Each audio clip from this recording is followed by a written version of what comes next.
Where is the most legit Jewish food in New York City? Yeah, take a bite. Oh my God, can't be any better. Well, I'm here to find I out. feel like a fool walking around in New York City filming myself. So stay tuned. Oh, wow.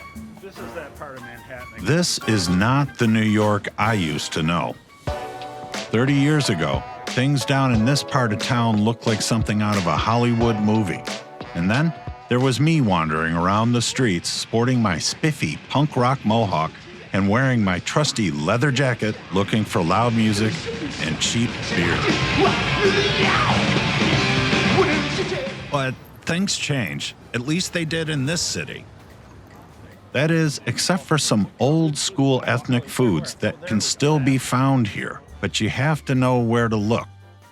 Today, I'm here to visit my friend from Moscow, Zamir Gottlieb, friend and on-screen companion to celebrity chef and philosopher Anthony Bourdain. I smell salami. Hey, the muse. Good to see. We're on a quest for authentic, traditional Jewish food. And our first stop is at New York's oldest Jewish deli, Katz's, located down in the Bowery.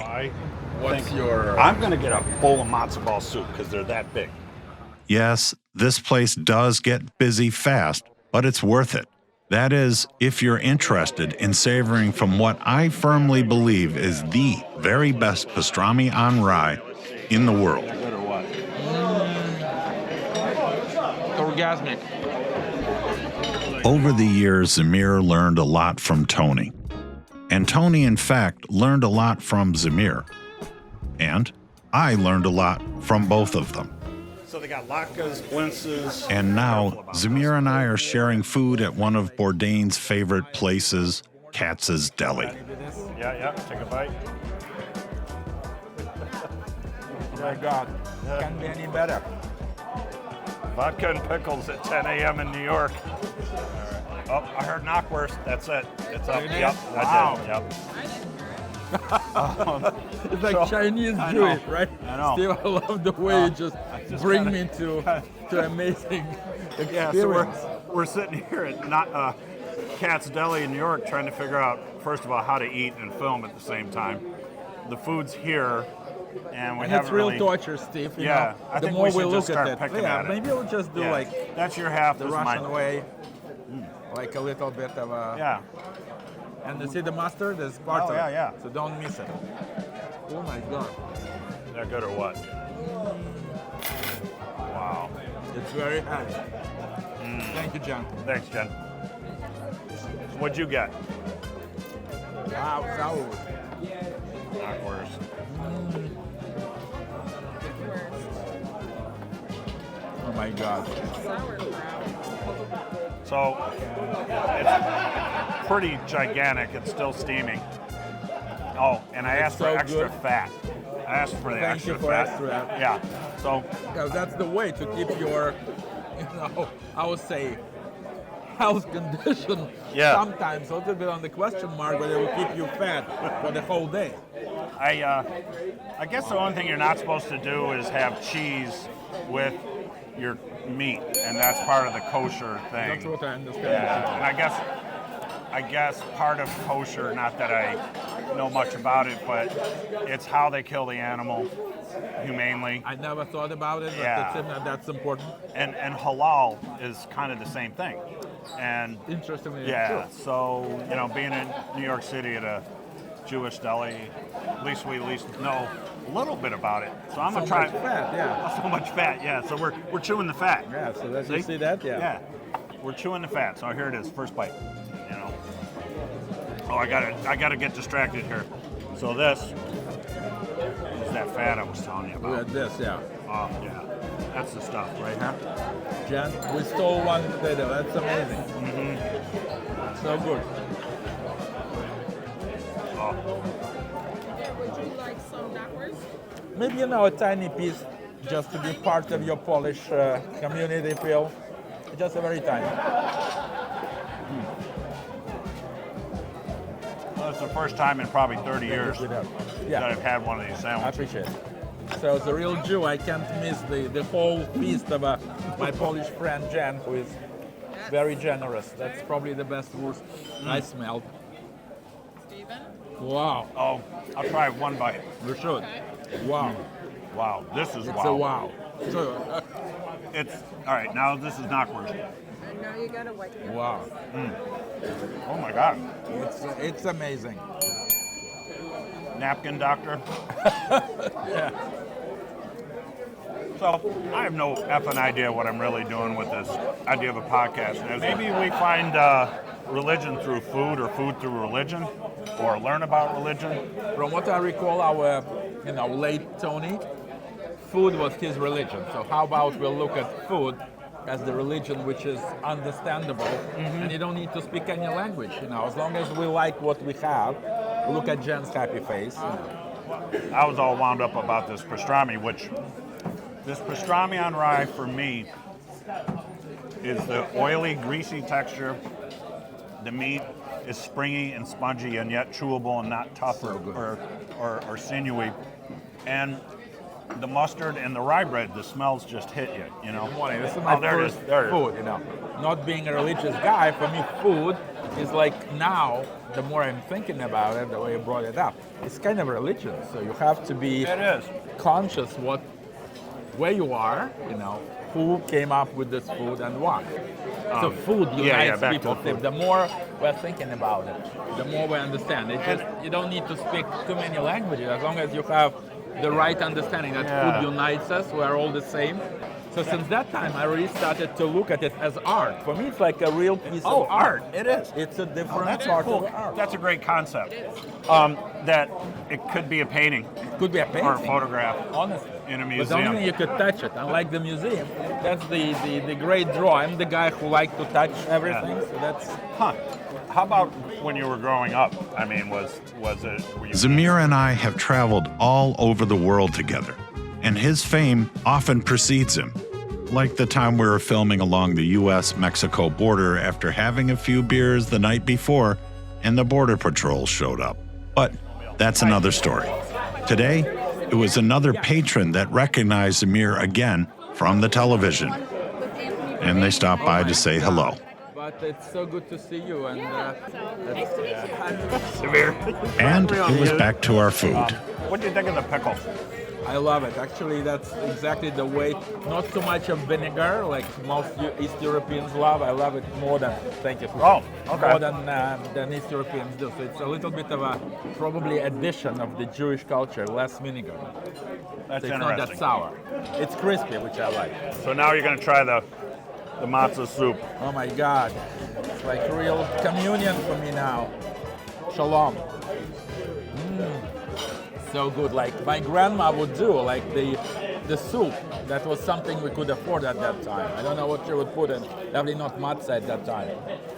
So, like, is it salty? Is it... Now it just for me it's very balanced, which I like, and it's still hot, which is important to saturate your stomach. In many cultures, when you eat the hot meal in the morning, that would kind of be enough for the whole day.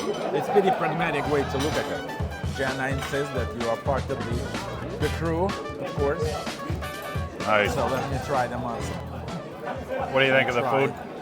Let me try soup with the matzah. Yeah?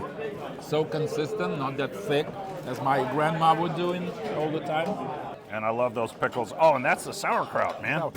So one of the things about Katz's that I always remember is that Katz's was started in 1888. And back then, this was the heart of the Jewish immigrant district.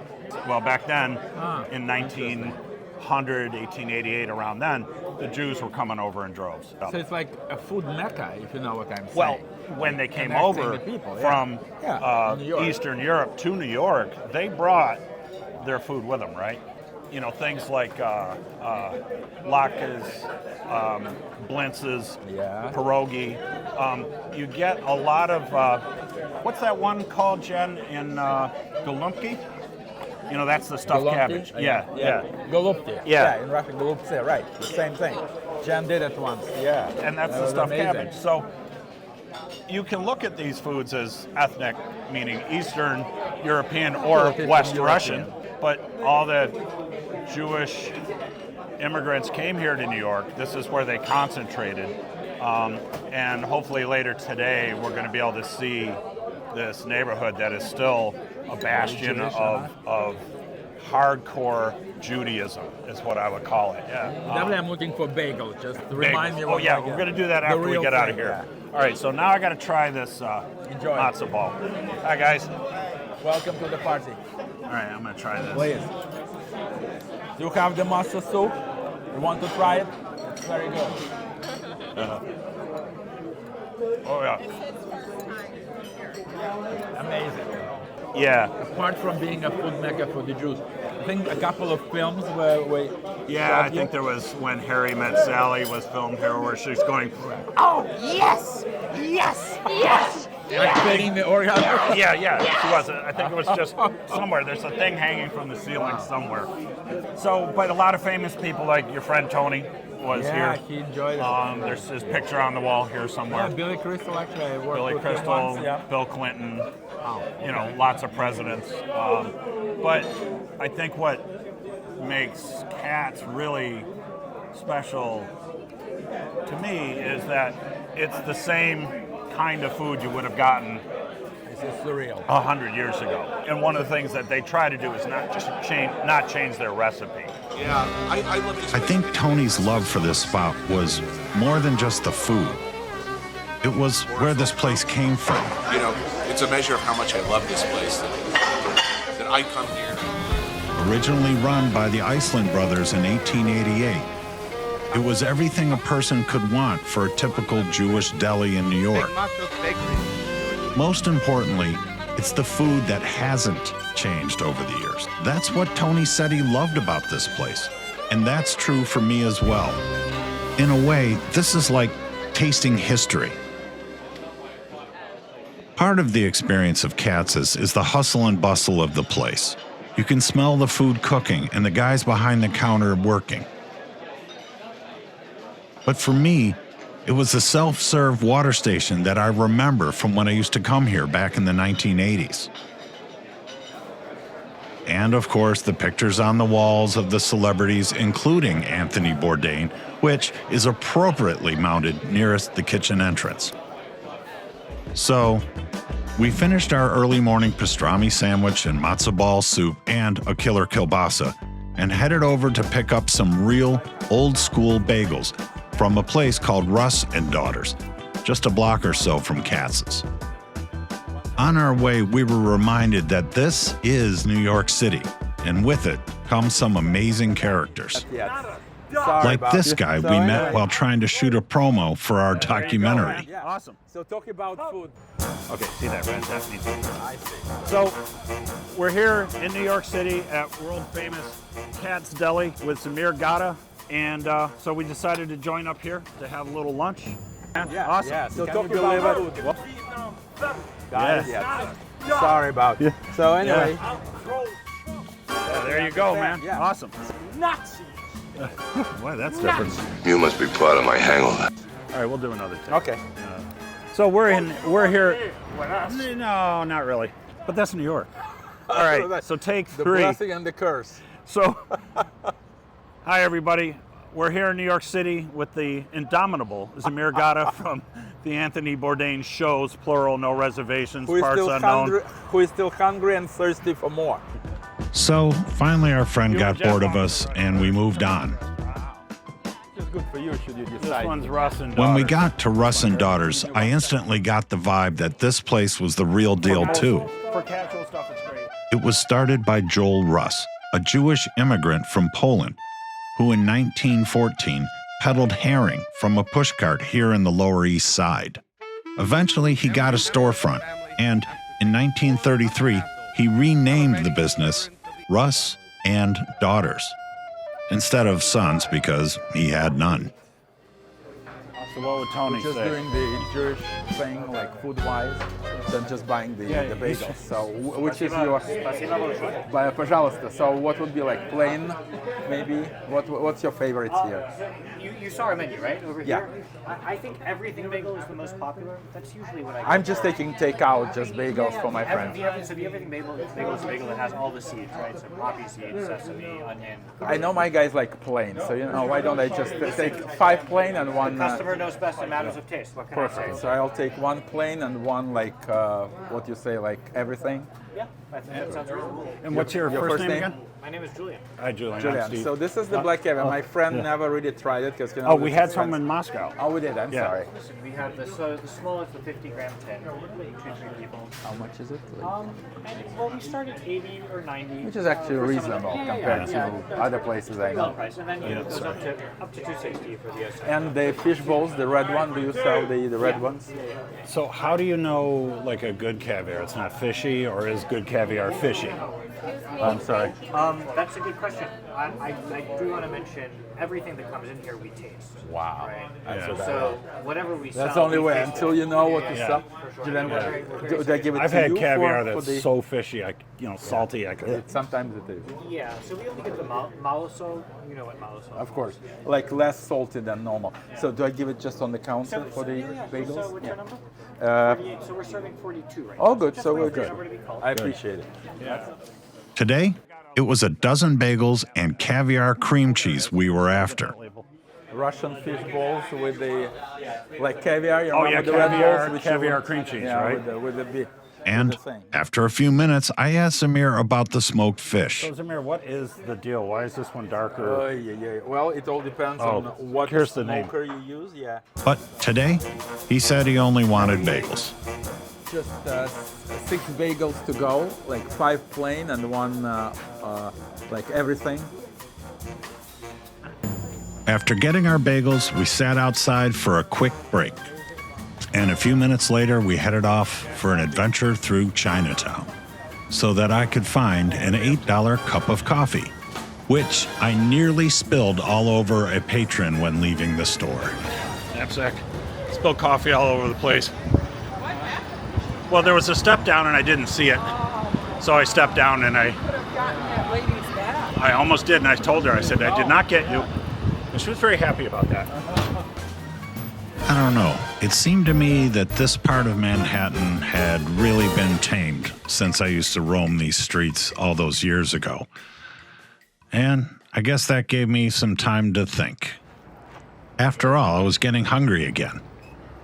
The next thing we're headed is to an old school ethnic neighborhood in Williamsburg where the last of the really small, legitimate Jewish delis are. A place called Gottlieb's. Leaving Manhattan and just across the Hudson River is the hardcore Jewish neighborhood of Williamsburg in Brooklyn. This place is known to have a huge Hasidic Orthodox Jewish community that originally came to New York from Eastern Europe. Since 1962, this restaurant has catered to the Hasidic community, and it's just a few minutes from the Williamsburg Bridge.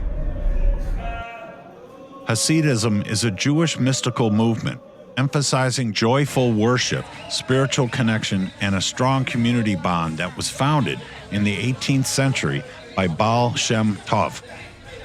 Despite what you might think by the appearances, I found so much friendliness here. There is a bright flame of joy when speaking with the residents that live here.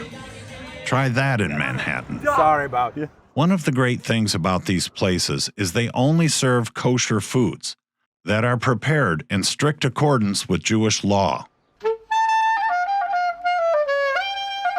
Walking into Gottlieb's is like walking into another country, another time. This is one of only a handful of glatt kosher delis in the United States.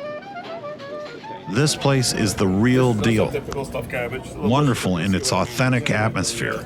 Yeah, and that's what we have. Yeah, and I had Kogels is very traditional. All this right. stuff. And I had that stuff growing up. I'm not Jewish, but This is my very traditional. neighbors were. After a few minutes of fumbling with the camera, it was time for food. Gefilte fish. just like, this is horseradish? Yeah, kind Is of, it but sweet? it's a bit sweet. Why? Okay. Some is too sweet here. That's Well, maybe the way it should be. People I like don't know. sugary stuff. Right. All right. Something I've heard about my Tell whole me life. what you think. Yeah.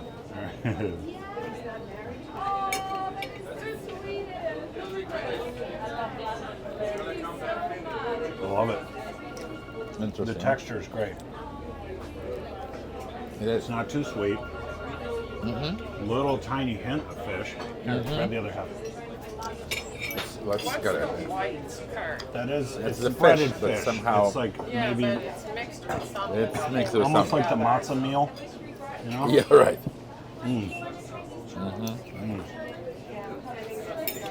So good. Actually, it's quite good. I wish I could get this. Interesting. I'm trying to describe this.